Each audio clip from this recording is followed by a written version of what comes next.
It's the radio guy, Mike Prince. Welcome to the Monday morning edition of the Mike Prince Show.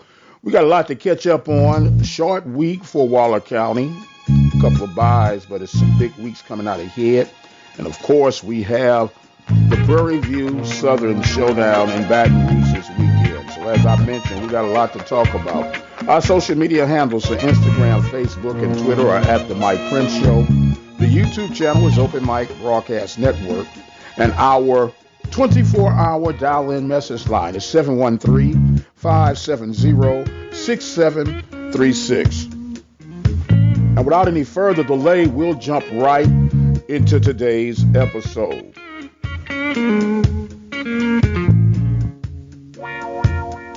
Today's episode is made possible by Diva Skin Conditioner. Diva Skin Conditioner is a formulation designed for those who are under the attack of diabetes and eczema. This money-back guarantee formulation is guaranteed to impact and change your life. Simply visit the website at divafeet.com, D-I-V-A-H, feet.com. Make your purchase today. You need to speak with a representative. To get more information, simply dial 903-270-0026. Attorney Lee Van Richardson, located at 1047 Austin Street in Hempstead, Texas, fully equipped to help you with your legal matters. No matter the size of the case, Attorney Lee Van Richardson is ready to service your need. Give him a call today at 979-826-8008. Texas Farm Bureau Insurance, located at 3019 Waller Street in Waller, Texas, for home, life, auto, or business insurance. Get in contact with Jeremy West by dialing 936-931-3696. And serving student athletes at Prairie View A&M University since 1986, the Prairie View Athletic Club, there when you need them. Well, we got a lot to catch up on, as we talked about.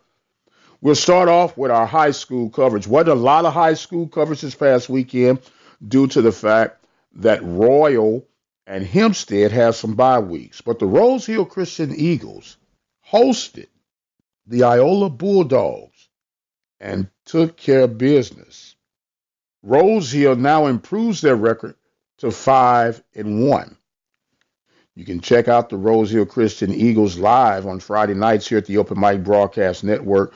Simply dial in at 605-562-0440. Enter the code 131752, and you can listen to the Rose Hill Christian Eagles live. Their kickoffs are at 7 p.m.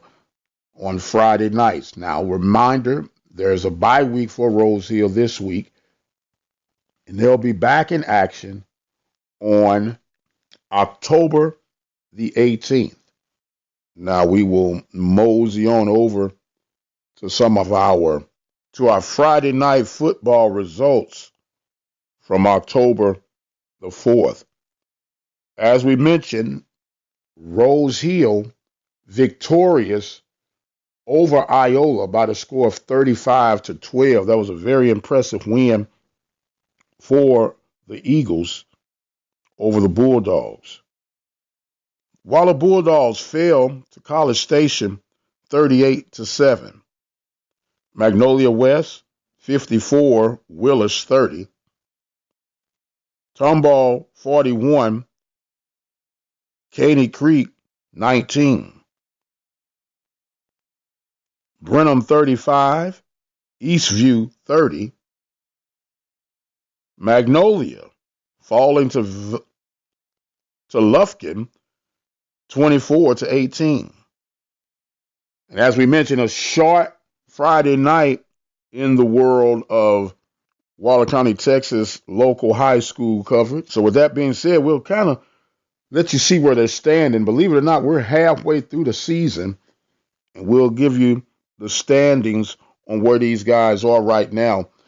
In regards of 5A Division 2, Region 4, District 13, which consists of Brenham, Weiss, Cedar Creek, Eastview, Glen, Elgin, Bastrop, and Marble Falls. Brenham is on top of that division right now with a 2-0 district record, 4-1 overall. Weiss is also a 2-0, 4-1. So those are the top two seeds in 5A Division 2, Region 4, District 13. To round out the rest of the district, Cedar Creek, 1-1. Eastview is at 1-1. Glen is at 1-1. Elgin is at 1-1. Bastrop and Marble Fields are at 0-2. Staying in the 5A range of things right now. In the 5A Division 1, District 8, Region 2, you have Lufkin on top with a 2-0 record, 4-1 overall. College Station 2-0, 4-1 overall. Magnolia West is at 2-0 with a 3-2 overall record. Magnolia, Tomball are at 1-1. Caney Creek, Willis, and Waller at 0-2 within the district play. Royal Falcons coming off a big win over Washington last week, 15-0 in their 4A Division 2, Region 3, District 12. In their 4A Division 2, Region 3, District 12, Royal are at the second spot of the division. Although they've yet to play any district games yet, this is a unique district. They play a lot of out-of-district games. And so those district games are very, very much magnitude, and it'll be a huge test for Royal this week as they'll take on LaGrange for the battle of 1 and 2 within the district. But right now, as it stands, LaGrange on top with a 4-1 record. Royal, along with Smithville, Belleville, are all at 3-2. Caldwell is at 2-3, and Giddings is at 1-4. So Royal will get a chance to try to leapfrog LaGrange this week, as they'll go head to head to do battle. That kickoff, of course, will be at 7 p.m. on Friday night, and it will be at Falcom Stadium. At Falcom Stadium this coming Friday night. So a huge, huge game coming up for the Royal Falcons. And in our 3A Division 1, Region 4, District 13, which features Hempstead, Palacios, Columbus, Rice, Hitchcock, and Bowling. Another unique circumstance is neither of these teams have played district games yet as well. But Hempstead sit on top right now, along with Palacios. Both of them are at 4-1. Columbus is at 3-2. Rice is at 2-2. Hitchcock is at 2-3.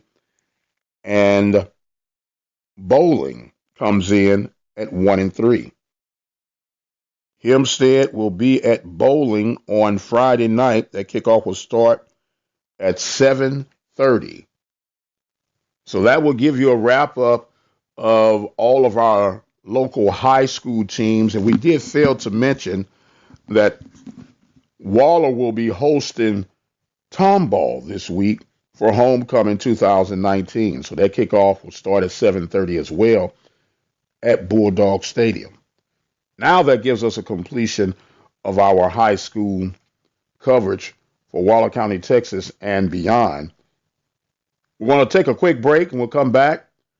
We'll look at the week ahead for the Southwestern Athletic Conference as the Prairie View A&M University Panthers go to prepare for the Southern Jags. You're listening to the Mike Prince Show here at the Open Mic Broadcast Network, and we'll be right back.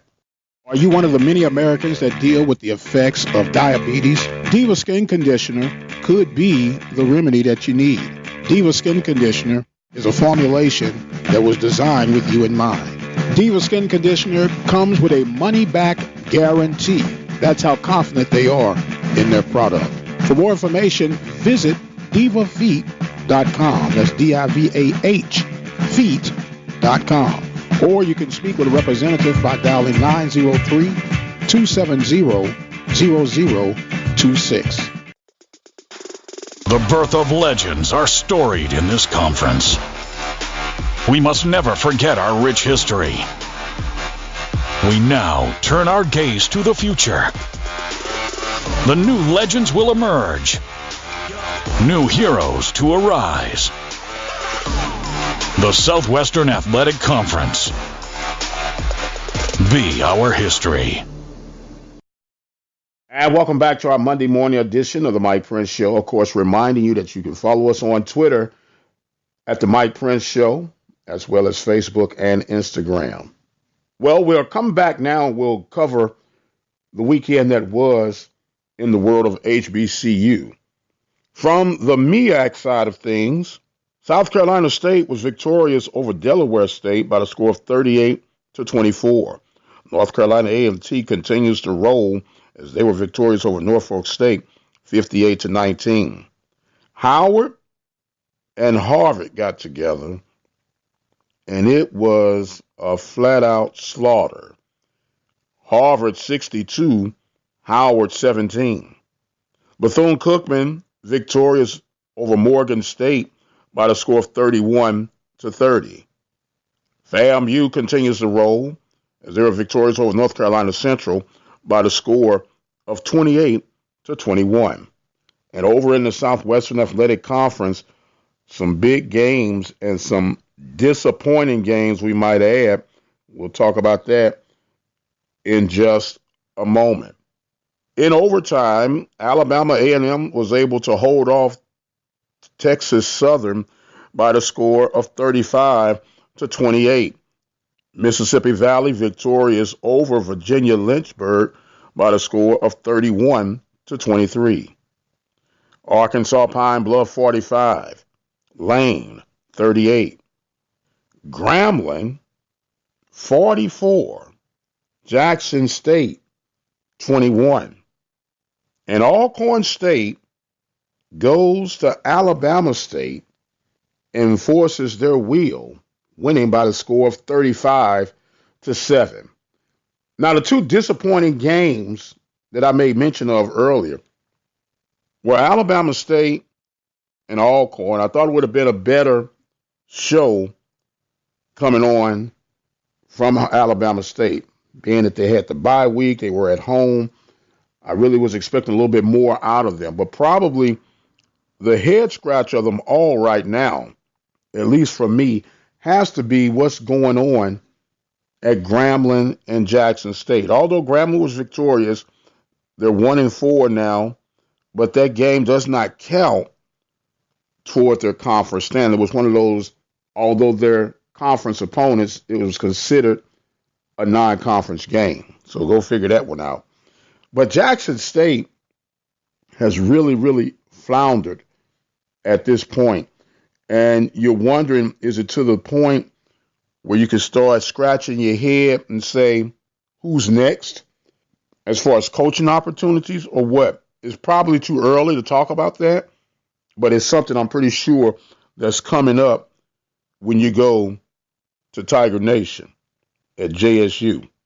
But anyway, when you look at it, Grambling was able to rush for 325 yards.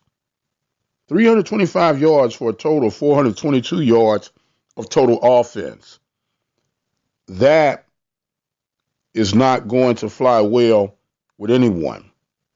Time of possession was in control by Jackson State. They had 32 minutes, 36 seconds with the ball, but were able to generate 21 points. So when you look at the tail of the tapes, there was one interception thrown by each team, 9 penalties for 82 yards against Grambling, 2 penalties for 15 yards against Jackson State. The problem that Jackson State is having right now is who do they want to quarterback? Ponder was 13 of 24 for 158 yards, 2 touchdowns, 1 interception. And the People's Choice Jones, 6 of 13 for 28 yards. If you ask me, I think Jackson State has a better chance of winning with Ponder at the quarterback position. Not sure what the holdup is, why they're going back and forth, teeter-totter. And I know that the people think that Jones gives them a better play, but when you look at the efficiency, the movement of the ball, it appears, and I use that term very loosely, that Ponder would be the choice. But nonetheless, it is what it is when it comes to the struggles that go on at Jackson State. Meanwhile, Grambling will recoup and they'll get ready for their next opponent, which will be hosting Alabama A&M. Now, for my other disappointment, Alcorn State and Alabama State. As I mentioned, this game was hyped up as the game of the week. Man, you're going to see this, you're going to see that. And once again, it was just Alcorn being Alcorn, doing what they do while everybody else try to figure things out. Alcorn rushed for 213 yards, 146 yards passing, only giving up 67 yards on rushing and 191 yards passing. Total yards for Alcorn, 359 yards. Total yards for Alabama State, 258 yards. And Felix Harper continues to move the chains. 10 of 17, 146 yards, 3 touchdowns. Duffy had 9 touches for 101 yards, 1 touchdown. Waller, 13 touches for 37 yards. And Turner, 5 touches for 39 yards. As I mentioned before, and I'll say it again, Alcorn is the cream of the crop of the Southwestern Athletic Conference until someone can prove me otherwise. They're consistent, they're rolling, and they're doing what needs to be done. So when we look at things now in the standings, as I can't believe we are halfway through this season. It seems like it takes forever for the season to come along. And then when it does come along, you blink and it's almost over. From the Eastern side of things, Alcorn improves to 3-0 in conference play. They're 4-2 overall. Alabama A&M at 1-1, as well as Alabama State are at 1-1 in conference play. Alabama A&M is at 4-2. Alabama State is at 2-3. Ironic enough, Jackson State has yet to play a conference game. They're 1-4 overall. And Mississippi Valley is 0-1 with the win over Lynchburg. Their record improves to 1-4 overall. Over in the West, Southern University sits on top with a 1-0 conference record, 2-3 overall. Prairie View is at 2-1 with a 2-3 overall record. Pine Bluff's at 1-1 with a 4-2 overall record. Grambling 0-2 with a 1-4 record overall. And Texas Southern 0-2 in conference, 0-5 overall. And as we may mention, the game of the week, at least from our point of view, is going to have to be Southern and Prairie View. We know there are some other games of interest and of magnitude, but when you look at this game will pretty much set the tempo for all parties involved. Prairie View's already 2-1 in conference play. With the win, they could move to 3-1. By moving to the 3-1 spot in conference play, Prairie View could then really begin to dictate their destiny of the season. They wouldn't have to rely on anyone. They would be the rulers of their own fate. They would then have the University of Virginia Lynchburg coming in on homecoming for October the 19th. Then they'll host that Thursday night special against Jackson State on October 24th. Then Pine Bluff, Edward Waters, and then close out at Alabama State. So Prairie View will have a good home stretch coming up, but you got to get past Baton Rouge first, and that's the next one up, and that's where your focus will be right now. But what an impact this game is going to have on both sides of the ledger. Neither team, honestly, can afford to lose this game and be expected to finish on top of the division from the western side. It's just that important. All the hype of Dewanye Tucker from last week, they're probably still going to be pushing on that, and to each his own. But it really, really is going to play out on that field. A lot to unfold this week, and we'll be there helping to paint the picture. We got some special guests scheduled from Jag Nation this week. I'm pretty sure it's going to be interesting, a lot of fun, and a lot of standing your ground. And that's the way it ought to be. I want to thank you guys so much for joining in with us. Remember, subscribe to our YouTube channel at the Open Mic Broadcast Network. Visit the website at obnradio.com and leave your thoughts, questions, comments, or concerns on our 24-hour message line, 713-570-6736. I've got the exit stage left for now, but until the next time, you guys be blessed, and we'll see you on the other side.